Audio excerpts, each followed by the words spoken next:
bem-vindos. Quem chegou por último que dá a palestra. Quando a gente chega aqui, a gente fala assim, gente, aqui nesse país eu tenho o prazer de pagar imposto. Porque aqui as coisas funcionam. Estradas boas, escola, educação, né? Tudo muito bom. A gente tem o prazer de pagar imposto até quando a gente começa a pagar, porque a gente chega, a gente não está pagando ainda, por isso que a gente fala, aqui eu tenho prazer, mas quando a gente sente, pagando ali 25%, 28%, a gente fala, não, tá difícil, a gente pode arrumar uma estratégia, não é para não pagar imposto, é para pagar menos, porque tem estratégias que a gente pode estar investindo para pagar menos imposto, tá? Então, não vai sair daí falando que Guilherme me ensinou a sonegar imposto, não é sonegar imposto, é pagar menos imposto. Para a gente poder falar de dinheiro, é muito importante a gente entender o histórico do mercado financeiro. Então, vamos só por alto assim voltar um pouquinho. Desde 1980 até os anos 2000, a Bolsa só subia, disparado. Foi aí, nesse período, que eles inventaram o quê? O 401k, que é o sistema de previdência dos americanos mais tradicional. E o 401k ele é investido onde? Diretamente na Bolsa de Valores. Então, ali era muito prático. Tira uma parte do meu salário, investe na bolsa, vai crescer, independente do índice, porque até então só subia. Então, estava tudo muito bem até ali. A pessoa aplicava em qualquer índice. E o que aconteceu depois dos anos 2000? 2001, 2002? Já tinha alguém aqui nessa época? O que aconteceu nessa época?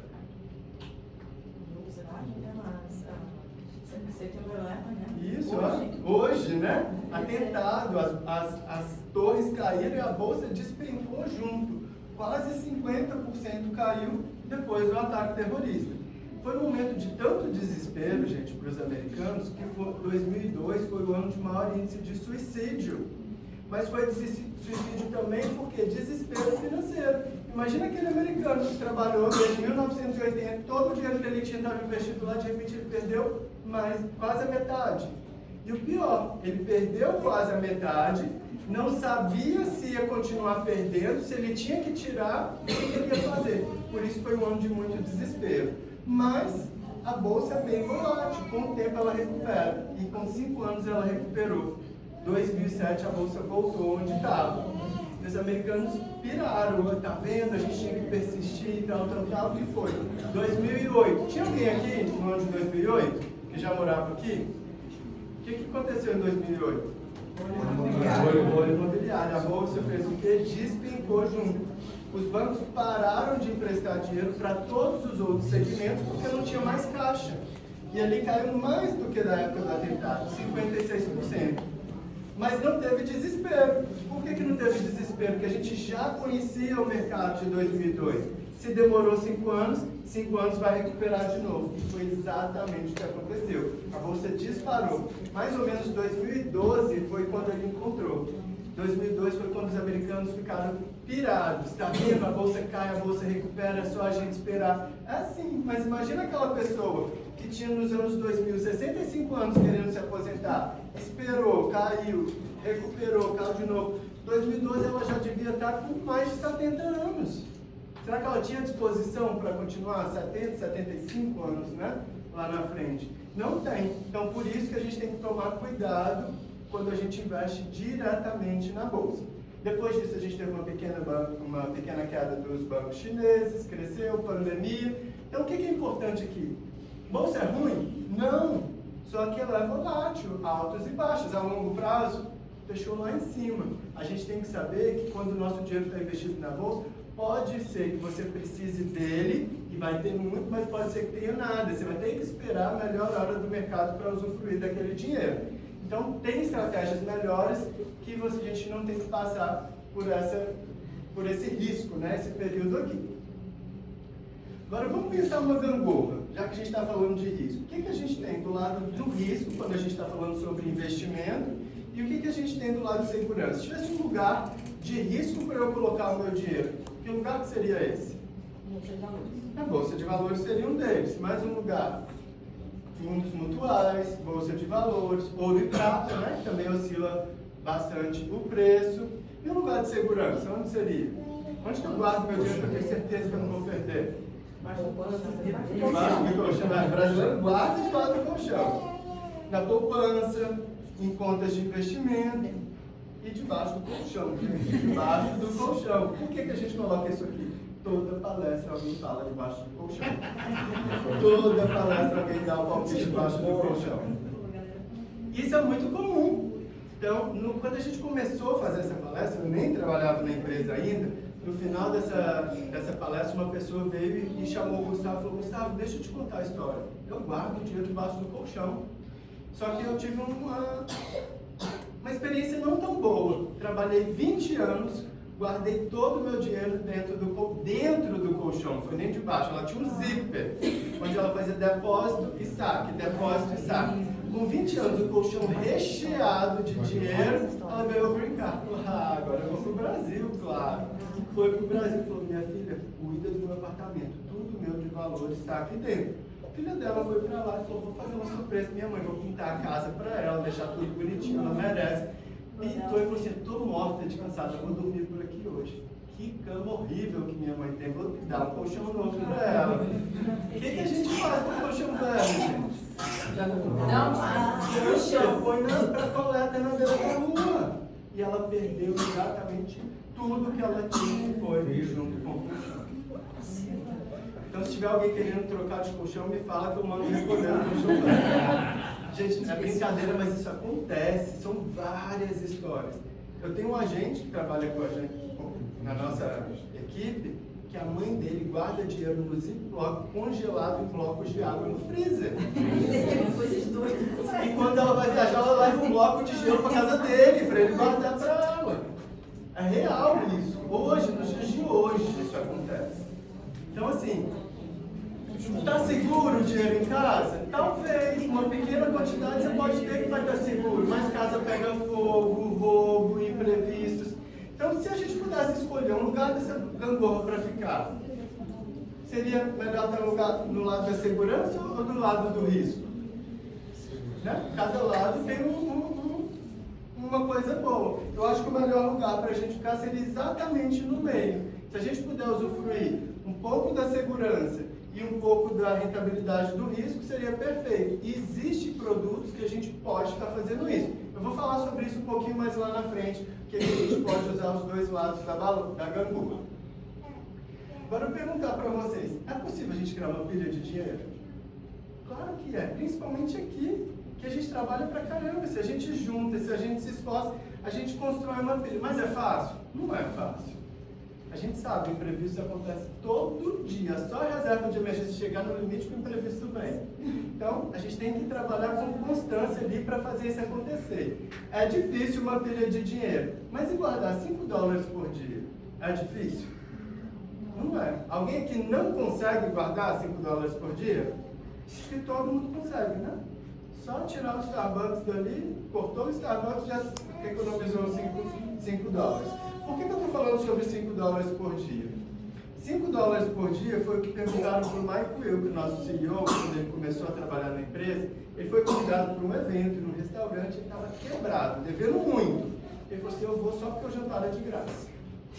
Foi, chegou lá, falou o quê? Alguém consegue juntar $5 por dia? Ele cheio de dívida, ele falou: mas $5 por dia? Quem não? Eu consigo. E aí explicaram para ele: Mike, se você guardar $5 por dia por 40 anos, esse dinheiro investido, 7 a 8% de juros, você vai ter $500 mil. Ele falou: pronto, resolvi meus problemas de quebrado, vou me aposentar com $500 mil. É isso que eu vou fazer. Mas aí ele fez as contas. $5 por dia, no final do mês deu 150, já era a fatura de um cartão. Ele falou: impossível, isso eu não consigo. Qual que é a diferença? A gente guardar 5 ou 150 é a mesma coisa, só que a gente usa a emoção quando a gente fala. Se falasse para ele que era 1.800 por ano, ele ia ter um infarto. Mas a gente tem que usar a emoção do dinheiro a nosso favor e não contra. E aí o Bill, que convidou ele para esse evento, falou para ele: calma, vamos fazer o seguinte, vamos marcar uma reunião que eu vou te ajudar a organizar a sua vida financeira para a gente poder guardar esses $5 por dia. E o Bill convidou ele para fazer o quê? Um funil financeiro. O que é um funil financeiro? A gente vai levar em consideração tudo que você paga, né? Tudo que sai do teu bolso, os gastos variáveis, fixos, os financiamentos e seguros. Quando você listar tudo isso que você faz, a gente vai fazer 3 perguntas básicas, que é: É essencial? Então, você vai pegar tudo que você gasta e vai perguntar, é essencial? O que é essencial? Pagar a casa, carro, né? As despesas de casa, a gente tem que pagar. Academia é essencial pagar a academia? Só se você for. Só se você for. Né? Porque se você não for, quem vai estar emagrecendo é só teu bolso. Mas quando eu faço isso com meus clientes, tem academia que não vai, tem gente que paga 2 ou 3 academias. Porque é $10 uma perto da casa da minha mãe, outra perto da casa da minha namorada. Cara, eu pago 2, não vou nenhuma. Então, é importante, pode tirar. Se for essencial, deixa lá. Se não for, pode tirar. Outra pergunta que a gente faz, pode reduzir? O que a gente pode reduzir das nossas contas? Quando eu fiz meu primeiro funil financeiro, o que mais me impressionou no pode reduzir foi o seguro do carro. Meu seguro do carro de $300, eu consegui baixar para 160. Como? Com a mesma cobertura. Só fiz cotação com seguradoras diferentes, mantendo a mesma cobertura. E aí eu consegui reduzir bastante. Gente, esse valor, 140, eu economizei por mês. No ano, deu quase a conta ali do Mike Wilker, quase os 1.800 no ano. Então, pode reduzir? Pode. Outra coisa que a gente pode trocar. Planos de celular, internet. Quando a gente liga para fazer um plano de internet, eles oferecem a internet mais rápida, 1.500 canais e uma linha de telefone fixo. Quem hoje em dia usa linha de telefone fixo? A gente nem assiste televisão. 1.500 canais mais, pacote promocional, mais barato se pegar com a internet. Então ele começa a 59. No ano seguinte ele passa para 159. Está no automático, está debitando, depois eu resolvo. E esse depois eu resolvo, tem um monte de continha que vai ficando, igual aquele aplicativo que a gente baixa para provar e nunca cancela, que é R$1,99, e vai juntando, então a gente pode trocar. O que eu posso controlar? Uma das coisas que a gente pode controlar muito é compra no supermercado. No supermercado é muito fácil da gente gastar muito dinheiro. O que a gente faz para gastar muito no supermercado? Vai ao supermercado com fome. Leva o filho. Leva o filho com fome. Pronto, já vai abrindo um pacote de carne, né? Já vai experimentando as coisas da prateleira, chega no caixa só um pacote vazio. E o pior, gente, quando a gente compra e consome, tá ótimo. O pior é quando a gente vai com fome, compra um tanto, estragou, perdeu, foi pro lixo. Então, o que a gente pode fazer para controlar a hora do supermercado? Levar a lista, deixar o filho em casa, ir de barriga cheia, né? Ter certeza que você vai comprar o suficiente, para você não ter que ir no mercado várias vezes, porque você foi comprar uma coisa. Eles fazem o quê? O leite é lá na última prateleira, você tem que cruzar tudo que tem de bom, para você encher o carrinho até chegar no leite. Então, já é proposital. Outra coisa que a gente pode fazer para economizar: deixar o cartão em casa e levar o dinheiro. Por quê? Quando a gente leva dinheiro, a gente faz o quê? A gente usa a emoção que era contra o nosso favor. Porque quando eu tenho, se eu tenho meu budget para ir no supermercado de $200, que seja 200, eu vou gastar quanto? Se eu só estou levando 200, eu vou gastar 200. Na verdade, eu vou gastar menos que 200. Porque eu vou ter a vergonha de chegar no caixa e passou de 200. Então, eu já vou fazendo as contas de cabeça. É 1,80, eu já calculo 2, 4, 6. Vou fazendo as contas para chegar lá no caixa e dar o suficiente para pagar. Que a gente não quer. Quando o caixa começa, pipe, pipe, o coração vai pipe junto, pipe junto. Chegou no final, Deus diz assim, a gente vai pôr o que a gente não quer por último. A esteira vai andando, a gente vai pôr a mercadoria para trás. E no final fala, deixa esse sorvete aqui, vamos fazer diário. Não, é usando a emoção a nosso favor. E ali, quando a gente faz isso, parece brincadeira, gente, mas a gente economiza muito. Tanto que existe uma estratégia que chama cash envelope, a gente guardar o dinheiro no envelope para cada coisa do mês, tá? Toda vez que a gente faz um funil financeiro de uma família brasileira, olha quanto que a gente economiza. Em média, $400 a $600 por mês. Por isso que é tão importante a gente fazer esse funil financeiro pelo menos uma vez por ano. Que a gente faz, depois cai no vício de novo, faz de novo, cai no vício de novo. E por que eu estou falando isso? Esse dinheiro aqui está indo para o ralo. Ele poderia ser investido igual aqueles $5 lá. Se a gente estava falando ali de 150 depois do funil financeiro, facilmente você poderia guardar uns 400 por mês. Tá? Mas, vamos lá. Agora que a gente já sabe o que a gente pode fazer para acumular dinheiro para o futuro, a gente precisa entender as regras do jogo. Muitas vezes a gente confunde as regras do jogo. Lá no Brasil a gente acha que é só traduzir que é a mesma coisa. E não é. É totalmente diferente. Uma das regras aqui é os juros compostos. O Albert Einstein falava que era a 8ª maravilha do mundo. Quem entende, recebe. Quem não entende, paga. E para entender sobre a regra dos juros compostos, ele inventou a regra do 72. O que é a regra do 72? Toda vez que você vai fazer um investimento, você pega 72 dividido pelos juros que você achou naquele investimento, é o tanto de anos que vai demorar para o teu dinheiro dobrar. Então, se você achar um investimento de 2%, 72 dividido por 2, ele vai dobrar em 36 anos. Quem tem paciência para esperar 36 anos para o dinheiro dobrar? Ninguém. A gente precisa de juros compostos com mais juros para alcançar antes. Vocês sabem quanto que a poupança aqui nos Estados Unidos? 0,02. Se a gente mudar aqui, ó, vai dar 360 anos para o seu dinheiro dobrar.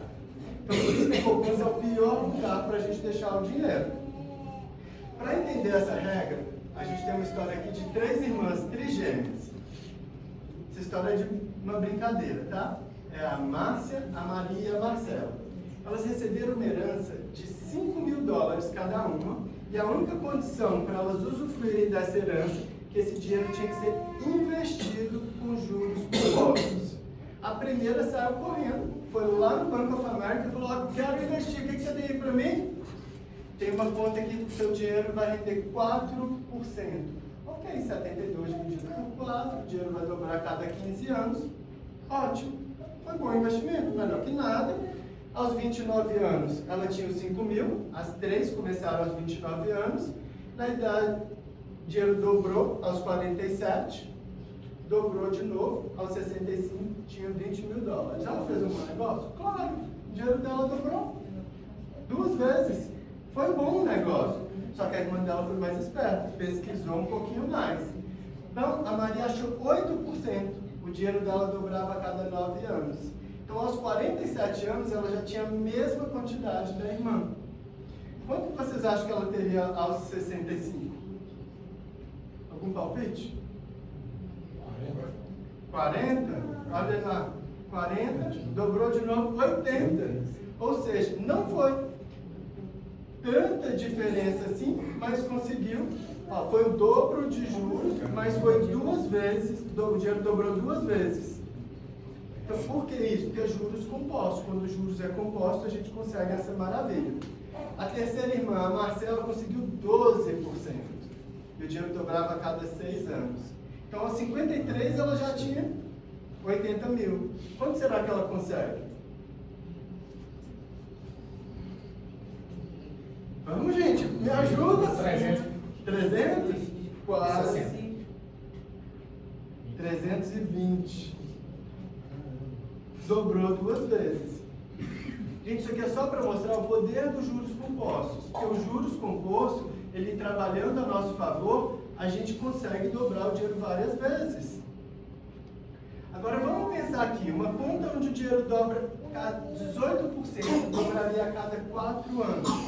Isso aqui é bem comum entre nós brasileiros, tá? Essa conta. Vamos fazer aqui, ó, aos 29 anos, os 5.000, dobrou, 10.000 aos 33, dobrou, 20.000 aos 37. Quanto que vocês acham que a gente vai ter no final? 40? Quanto? 40? Vai ser só 1 milhão. Olha só, aos 53 anos já tem 320. 640? 2 milhões e 600, quase 2 milhões e 600. Isso é o poder dos juros compostos. Eu tenho certeza, se não todo mundo, quase todo mundo aqui tem uma conta dessa. Que conta que é essa, gente? Cartão de crédito. O mínimo é 18% de juros. Só que isso aqui é quem entende recebe, quem não entende paga. E se a gente está no cartão de crédito pagando o mínimo, é isso aqui que está acontecendo. Ó. A gente tem que usar o cartão. tem que usar cartão de crédito, é bom, mas é bom para acumular milha, é bom para fazer um financiamento, mas tem que pagar em dia, tem que pagar tudo. Se a gente não paga tudo, o que está acontecendo? A gente está usando os juros em vez de ser a nosso favor, os juros está contra. Tá? Então, isso aqui que a gente tem que levar em consideração. Juros compostos sempre a favor, nunca contra. Agora vamos falar sobre imposto de renda. Vamos dar um exemplo aqui de uma nota de $1. Quando a gente fala de imposto de renda, qual a imagem que vem na nossa cabeça? IRS, né?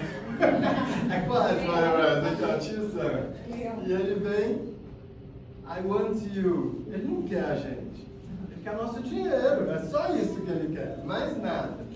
Então, para a gente entender sobre imposto, vamos dar um exemplo de uma nota mágica, né? Aproveitar que a gente mora em Orlando, é uma nota da Disney aqui, onde ela tem um investimento que ela dobra todo ano.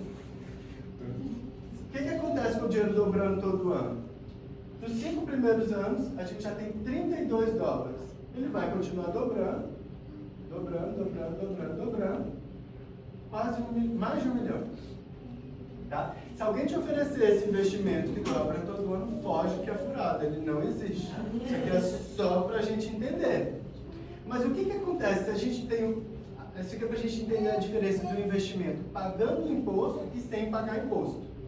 Então, se a gente tem o mesmo investimento pagando imposto, primeiro ano dobrou, a média de imposto 25%, 28%, tirou o imposto, dobrou, tirou o imposto, dobrou. Quanto que a gente vai ter no final? Algum palpite? Pouco. Menos de quanto? 200 mil? Gente, olha lá, 51 mil. Por que essa diferença tão grande? Porque paga imposto todo ano, e é isso que a gente faz, a gente paga imposto todo ano. A gente tem que procurar investimentos livres de impostos, que você não tem que pagar imposto todo ano, ou pagar uma vez só. Não tem que ficar pagando. Você recebe o dinheiro, paga imposto pelo dinheiro que recebe. Investe, paga imposto. Imposto sobre imposto. Paga imposto na empresa, imposto no pessoal. E é isso que está acontecendo com o nosso dinheiro. Então a gente tem que buscar as estratégias para pagar cada vez menos impostos.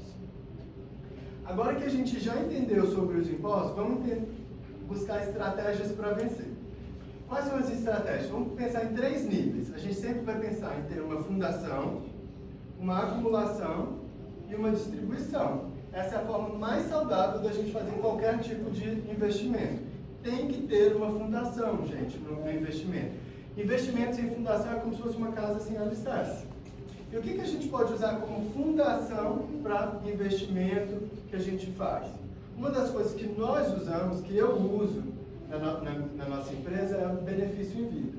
Por que a gente usa benefício em vida como fundação de investimento? E se alguma coisa acontece, a gente não vai mexer no nosso patrimônio, a gente vai mexer no seguro. Então a gente não vai ter que atrapalhar todo o investimento que a gente faz. Como que funciona o benefício em vida? Normalmente a gente tem a renda mais alta que a despesa. Pelo menos era para ser assim com todo mundo. Se tiver invertido, está na hora de aumentar a renda ou abaixar a despesa. E o que acontece se a gente tem um problema de saúde grave? Essas linhas se cruzam. A despesa vai aumentar e a renda vai diminuir. E, normalmente, a maior parte das pessoas estão com uma doença da falência.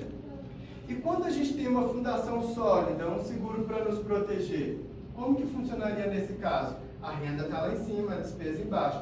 A despesa vai subir porque a pessoa está doente, mas a renda sobe junto. A gente consegue sacar dinheiro dessa fundação para manter ou até mesmo transbordar aquilo ali.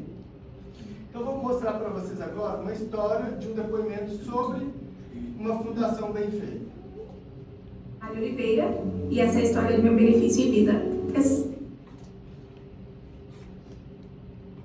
Reza, gente.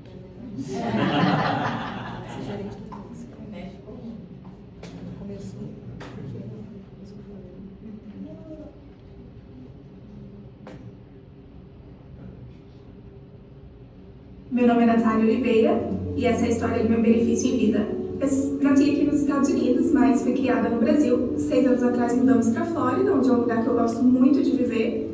Agora nós temos 2 filhos, uma menina de 1 ano e um menino de 7 anos. Eu tenho uma vida bem ocupada, sou mãe, tenho meu próprio negócio. Eu e meu marido juntos, que é uma empresa de veraneio. Meu nome é Rickson Amorim, eu sou vice-presidente executivo com a empresa Five Rings Financial e eu moro em Boca Raton, Flórida. Eu estava em uma palestra, em um evento, quando eu conheci o marido da Natália, o Marconde.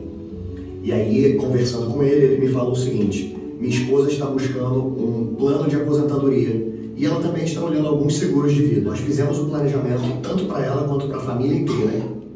Eu estava de férias no Brasil e com dores nas costas constantes, que não estavam indo embora com remédios apenas. Quando eu voltei de férias, eu fui no meu doutor de família. Ele me fez alguns testes, vários testes que eu nunca havia feito antes. Eu sabia que alguma coisa não estava certa, até que um mês depois de tantos testes eu fui diagnosticada com linfoma de Hodgkin, estágio 2. Não estava muito legal. Imagina, você tem 30 anos de idade e de repente você está com câncer. Com um bebê de...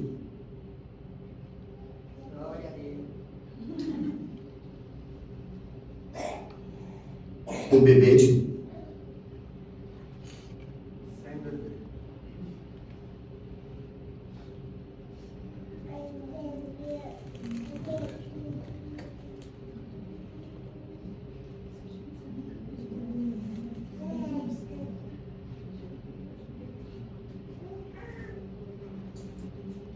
Meu nome é Natália Oliveira, que aquilo ali não iria parar a minha vida, eu tinha que cuidar deles. Eu queria ver a minha bebê se casando, eu queria ver meu filho indo para a faculdade, todos aqueles planos que eu sempre tive na minha vida, eu queria ver se cumprir. Então eu decidi que aquele diagnóstico não ia parar a minha vida, e tem sido assim. Ele não parou a minha vida, eu estou vivendo normalmente, eu faço tudo com eles. Nos dias que eu faço quimioterapia, eu fico 1 ou 2 dias mal, mas não é muito mal, eu consigo ter uma rotina normal. E assim que acaba a quimioterapia, depois que eu fico esses dias, eu já estou pronta para o churrasco no sábado. Durante todo esse processo que a gente está lidando com o tratamento do câncer, já são muitas coisas acontecendo. Eu tinha minha família que ainda dependia de mim, uma criança de 7 anos que requer meu tempo, atenção, a minha filha. E tinha o problema financeiro que estava começando a aparecer, né? Por conta das contas que estavam vindo, meu marido estava trabalhando muito menos de 50%. Então a nossa renda diminuiu na mesma proporção e de forma rápida. E aquilo ali se tornou uma pressão para mim, de certa forma. Porque mesmo eu não me envolvendo, eu sabia o que estava acontecendo. Eu via, apesar dele tentar não me envolver, eu sabia que algo estava acontecendo. Para te falar a verdade, eu me senti seguro no momento que eu soube do diagnóstico dela. Porque eu tenho mais do que provas, minha própria prova, de que as empresas que a gente trabalha são empresas sólidas e que ela estava coberta e que o benefício que ela poderia ter era um benefício real.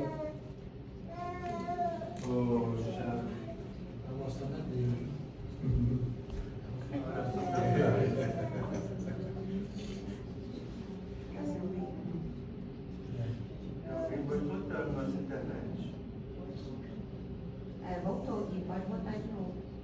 Tá saindo da internet.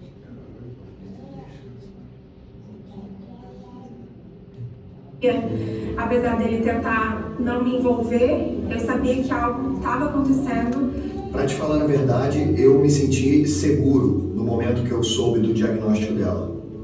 Porque eu tenho mais do que provas, minha própria prova, de que as empresas que a gente trabalha são empresas sólidas e que ela estava coberta e que o benefício que ela poderia ter era um benefício real.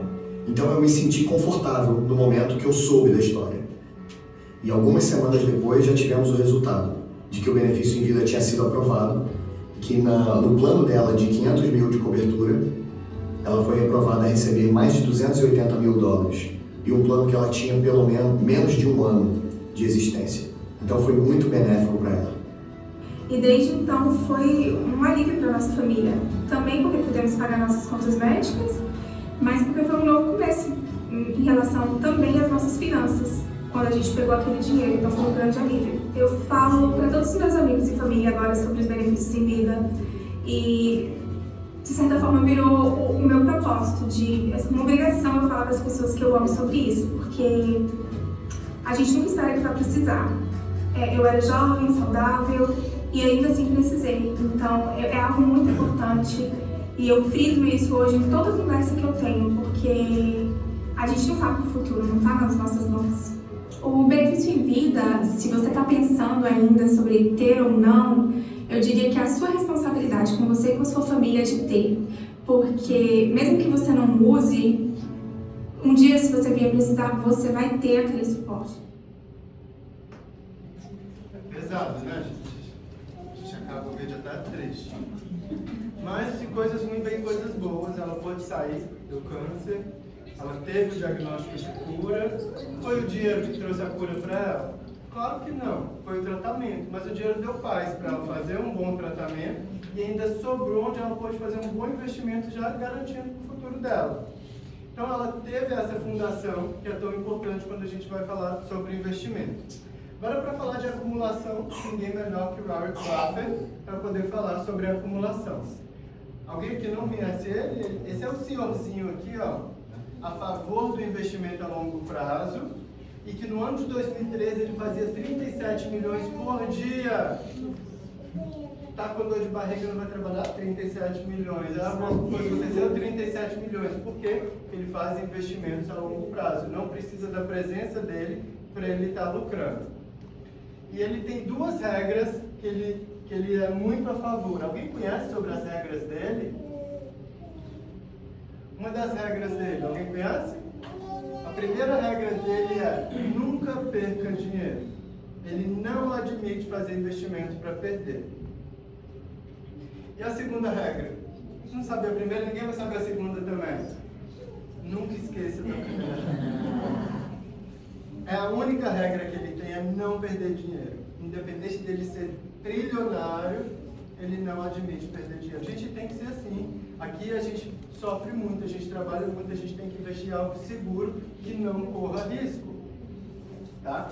Então, para falar de acumulação, a gente tem um plano que se chama plano indexado. Ele faz exatamente isso. Ele vem com uma fundação, ele nos ajuda a investir sem risco. Como que funciona o plano indexado? O Warren Buffett é muito a favor desse plano, e eu também sou muito a favor.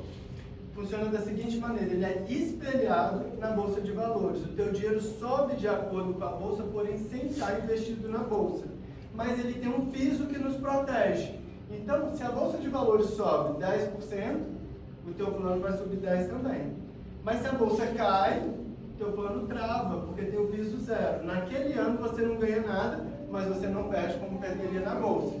Se a Bolsa continua caindo, o teu plano continua parado. E quando a Bolsa recupera, o teu plano recupera também.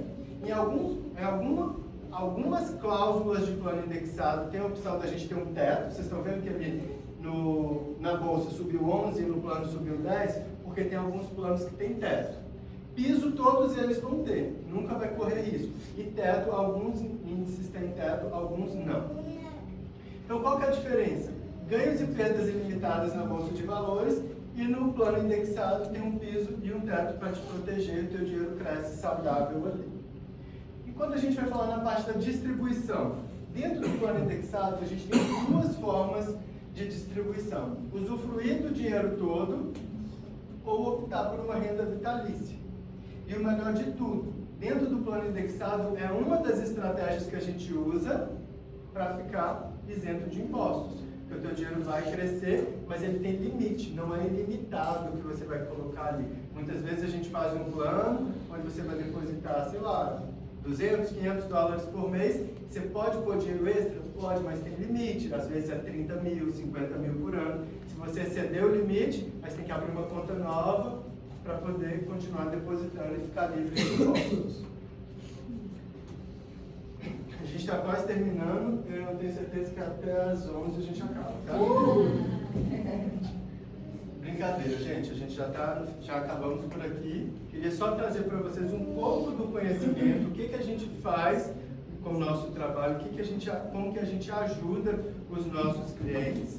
Eu vou pedir aqui para as meninas passarem uma folha para vocês, que nada mais é do que um feedback de vocês, falando o que vocês acharam, se vocês têm alguma dúvida sobre alguma coisa que a gente falou, que aí quem te convidou para vir aqui hoje, essa pessoa vai poder fazer um follow-up com você e te explicar todos os detalhes.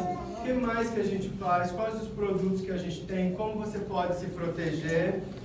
Tá? Se você já tem o benefício em vida e não sabe, a pessoa vai poder te auxiliar também e saber se você já tem algum tipo de produto. Agora sim. Você alcança. Viu, Daniel? Saltou? Alcança.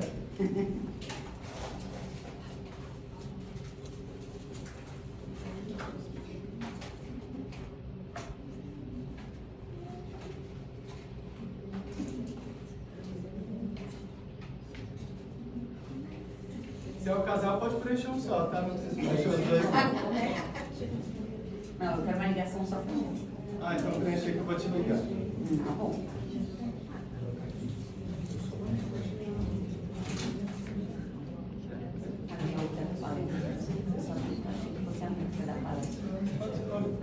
Mel, Daniel abriu só pra te ver, por que você falasse com ele aqui na frente? Ele escreveu aqui que ele só veio que achou que fosse você que ia dar palestra. Um pouco, viu? Se eu não tivesse recuperado a cirurgia, você é ela.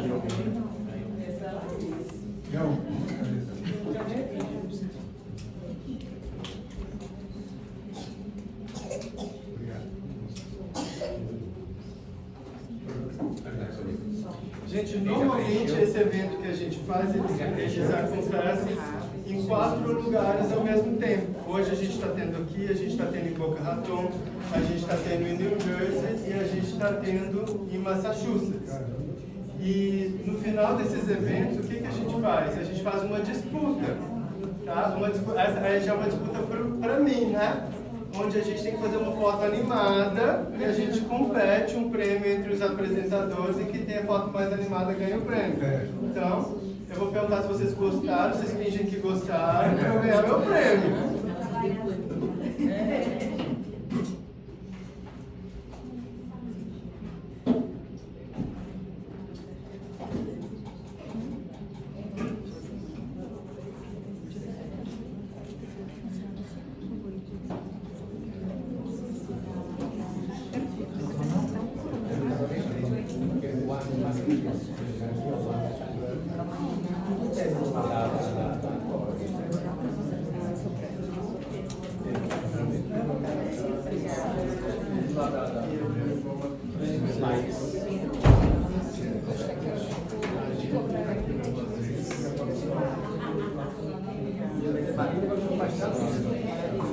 E agora?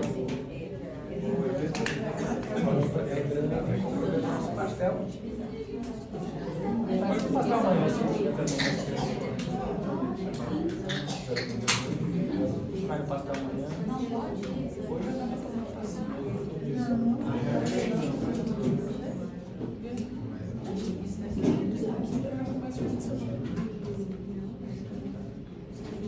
Amanhã tem um futebol.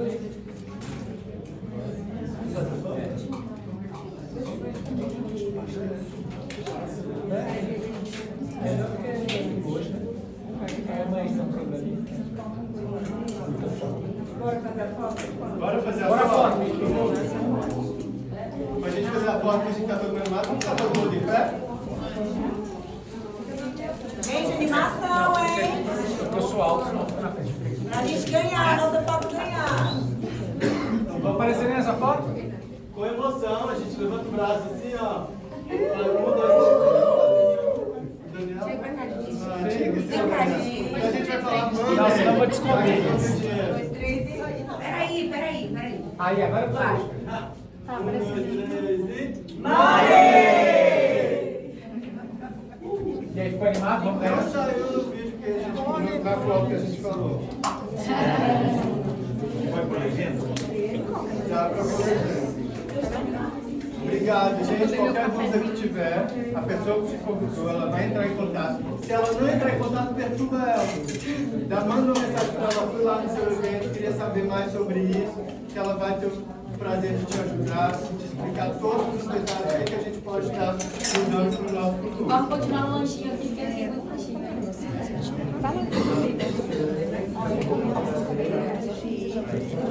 Vocês já chegarem de barriga cheia, entendeu? No nosso condomínio. Eu tô chocada. Passada. Aí ela ia me ouvir gritando. Com as minhas filhas. Já ia passar pra ter graça. Já vai? Já vamos. Pode chover, viu? Quando ouço uma coisa ou outra, assim, tipo alguém batendo, a gente morava. Porém, que era só uma. Aí eu não via nada. Eu já morei em apartamento. Há 10 anos atrás, eu já morei um tempo aqui. Morei em apartamento. Aí você tá na mesma situação que nós. Cima, o design, seu mesmo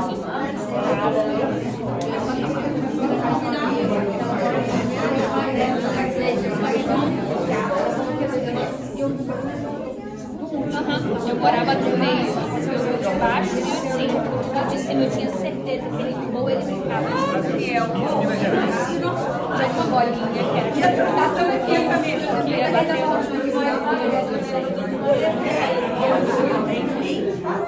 Ah, é, mas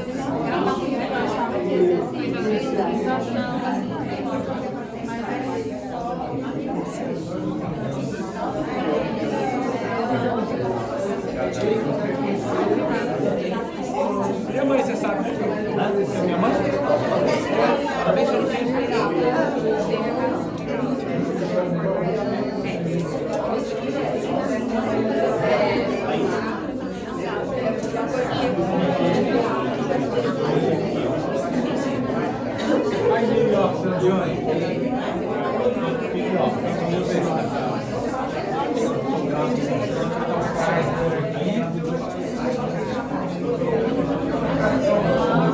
Esse aqui é um prédio novo que tem a vista lá do top.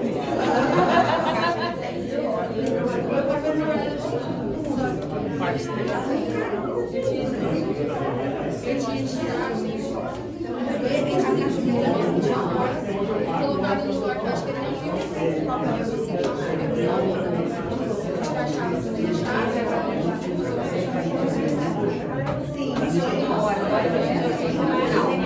o prédio da Unidade do Márcio é tipo um alto desse aqui, bem na beira do rio.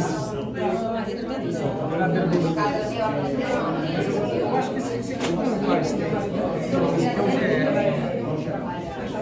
Faz tempo que tá aqui, eu acho que tá na outra foto ali. Não, esse é o Chrysler. Esse aqui é o prédio da Chrysler. Eu acho que eu paro ali fora, eu acho que dá pra ver o prédio dele.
Vamos descer?